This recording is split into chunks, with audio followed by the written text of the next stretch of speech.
यक्षिणी ना जाने यह शब्द कान में पड़ते ही हमारे दिलो दिमाग में रहस्य की एक परत चढ़ जाती है। हम सोचने लगते हैं कि कौन है यह यक्षिणी, क्या है इनकी उत्पत्ति की कहानी, यक्षण सच में होती है क्या, यह कोई देवी है जिनकी पूजा की जाती है। इस तरह के न जाने कितने ही प्रश्न मस्तिष्क में कौंध जाते हैं। साथियों, आज मैं आपके सारे शंकाओं का निराकरण करने वाला हूँ। तो आइए वीडियो शुरू करते हैं।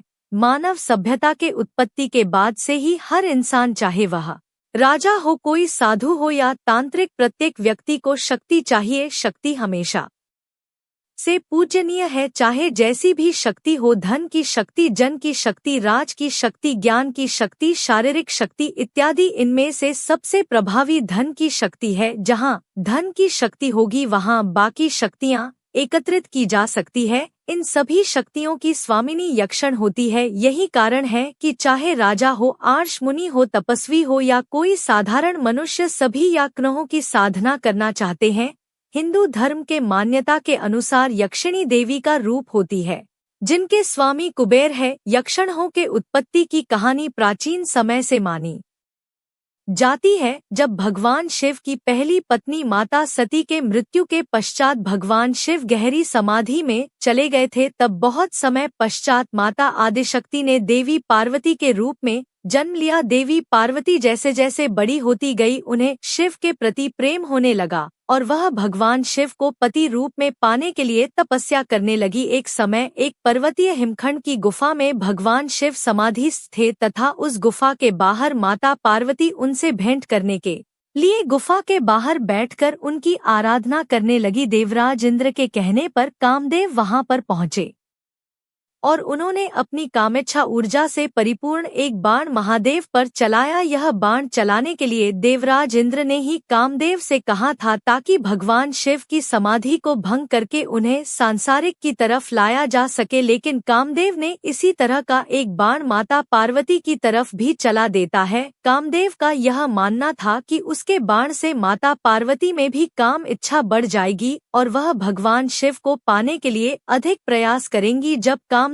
ने कामेच्छा का बाण माता पार्वती की तरफ चलाया तो उससे उनके माथे पर उनकी काम भावना के रूप में पसीना आने लगा। यह पसीना आदि शक्ति के ऊर्जा से परिपूर्ण था, इसलिए जब माता पार्वती ने अपने पसीने को हाथ से पोंछकर जमीन पर फेंका तो वह अनेक बूंदों में विभाजित हो गया। देवी पार्वती के माथे के पसीने से जितने भी जल की बूंदें जमीन पर गिरी, उन सभी जल की बूंदों से यक्षणों का जन्म हुआ। स्वयं आदि शक्ति की ऊर्जा होने के कारण यक्षण बहुत अधिक शक्तिशाली होती है।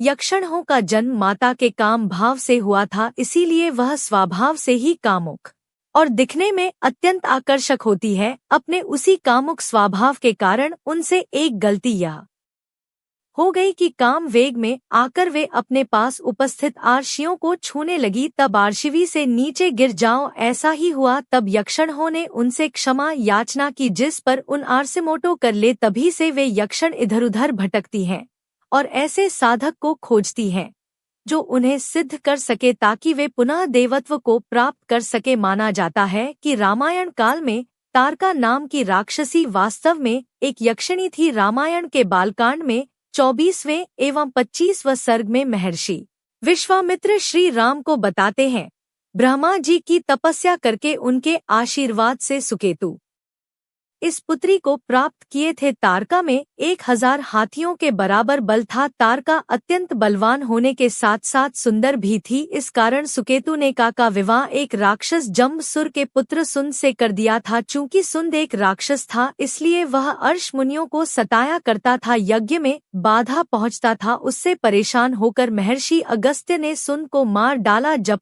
को अपने पति की मृत्यु का समाचार मिला तो वह अत्यंत क्रोधित हो गई और अगस्त अर्षि पर हमला करने के लिए, चूंकि अगस्त अर्शिका के महिला होने के कारण उसका वध नहीं करना चाहते थे, इसलिए उन्होंने बिना उसका वध किए उसे परास्त किया व साथ ही उसे एक सुंदर स्त्री से अत्यंत कुरूप महिला बन जाने का श्राप दे दिया। तब से एक नर भक्षी व कुरूप स्त्री बन गई। इसके अलावा महाभारत में भी यक्ष का उल्लेख मिलता है। जब पांडव अपने वनवास के दिनों में वन वन भटक रहे थे, तब एक दिन वे लोग जल की खोज कर रहे थे। युधिष्ठिर ने सबसे पहले सहदेव को भेजा। वह एक सरोवर के निकट पहुंचा और जैसे ही जल पीने के लिए झुका, उसे एक वाणी सुनाई दी। वह वाणी एक यक्ष की थी जो अपने प्रश्नों का उत्तर चाहता था। सहदेव ने वाणी को अनसुना कर पानी पी लिया और मारा गया। इसके बाद अन्य पांडव भाई भी आए और काल के गाल में समा गए। तब अंत में धर्मराज युधिष्ठिर आए और यक्ष के प्रश्नों के सही सही उत्तर दिए और अपने भाइयों को पुनः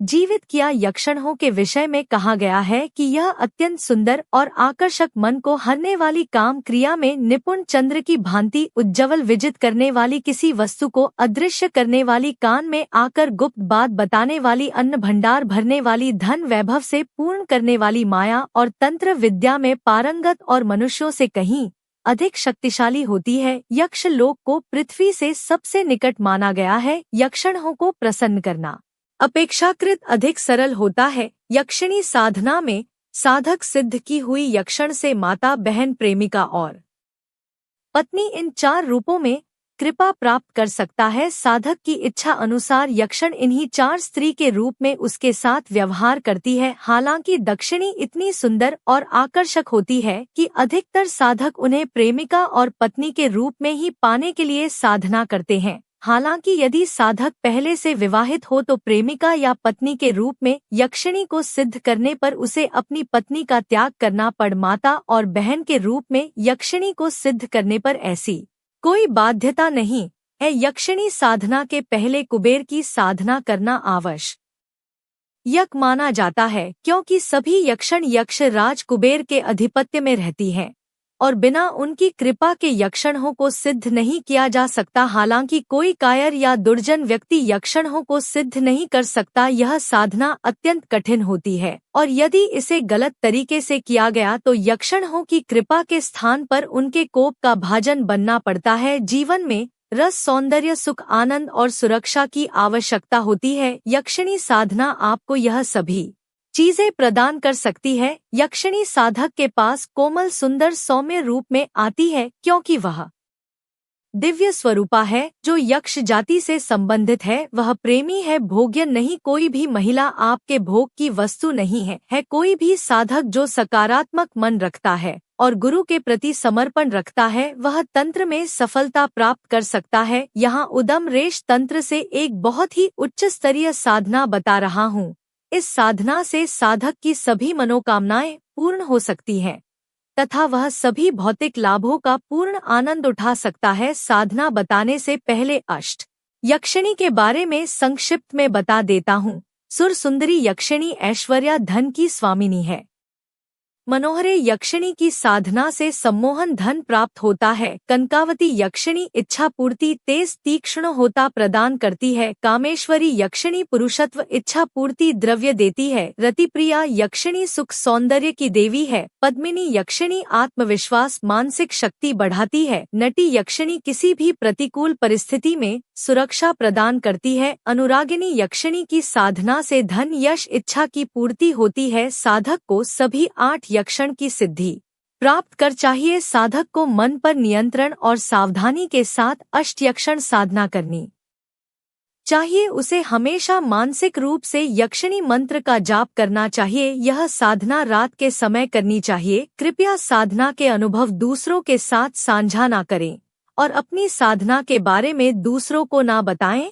जो साधक सफलता प्राप्त करता है वह अपने चुने हुए क्षेत्र में सर्वोच्च बन जाता है। उसे कभी हार का सामना नहीं करना पड़ता और वह अपने जीवन में सभी भौतिक सुखों और विलासिता का आनंद लेता है। साधना के लिए आपको 8 अष्टागुटिका अष्टयक्षिणी सिद्ध यंत्र एवं यक्षिणी माला चाहिए होगा। यह 3 दिवसीय साधना है जिसे किसी भी शुक्रवार को शुरू किया जा सकता है। एक लकड़ी के तख्ते पर सफेद कपड़ा बिछाकर कुमकुम से ऊपर दिखाया गया यंत्र बनाएं और फिर जहां भी आपको यक्षकन लिखा दिख रहा हो वहां एक अष्टागुटिका रखें। अष्टयक्षिणी का ध्यान करें और प्रत्येक गुटिका की कुमकुम फूल अक्षत से पूजा करें। धूप और दीप जलाएं। फिर यक्षिणी मूल मंत्र का एक माला जप करें। फिर दिए गए क्रम में 8 यक्षणों की एक एक माला जपें। प्रत्येक यक्षिणी मंत्र की एक माला के पहले और बाद में एक माला यक्षिणी मूल मंत्र का जप करें। उदाहरण के लिए एक माला मूल यक्षिणी मंत्र का जप करें, फिर एक माला सुर सुंदरी मंत्र का जप करें, फिर एक माला मूल यक्षिणी मंत्र, ऐसा 3 दिन तक करें। मूल अष्टयक्षिणी मंत्र है ओम श्री मां अष्टयक्षिणी सिद्धिम देहि नमः। सुर सुंदरी मंत्र है ओम हरीम आगच्छ सुर सुंदरी स्वाहा। मनोहारी मंत्र है ओम हरीम आगच्छ आगच्छ मनोहरिण स्वाहा। कणकांडा स्वाहा। कामेश्वरी मंत्र है ओम क्रीम कामेश्वरी वश्य प्रिया क्रीम। ओम रति प्रिया मंत्र है ओम हरीम आगच्छ आगच्छ रति प्रिय स्वाहा। पद्मिनी मंत्र है ओम हरि आगच्छ आगच्छ पद्मिनी स्वाहा। नति मंत्र है ओम हरि आगच्छ आगच्छ नति स्वाहा। अनुरागिनी मंत्र है ओम हरि अनुरागिनी आगच्छ आगच्छ स्वाहा। मंत्र जप के बाद उसी साधना कक्ष में सो जाएं। अगले दिन उसी प्रकार साधना करें। तीसरे दिन साधना सामग्री को नदी में विसर्जित कर दें। साथियों, वीडियो यही समाप्त करता हूँ। वीडियो यदि अच्छा लगा हो तो लाइक और सब्सक्राइब करें। धन्यवाद।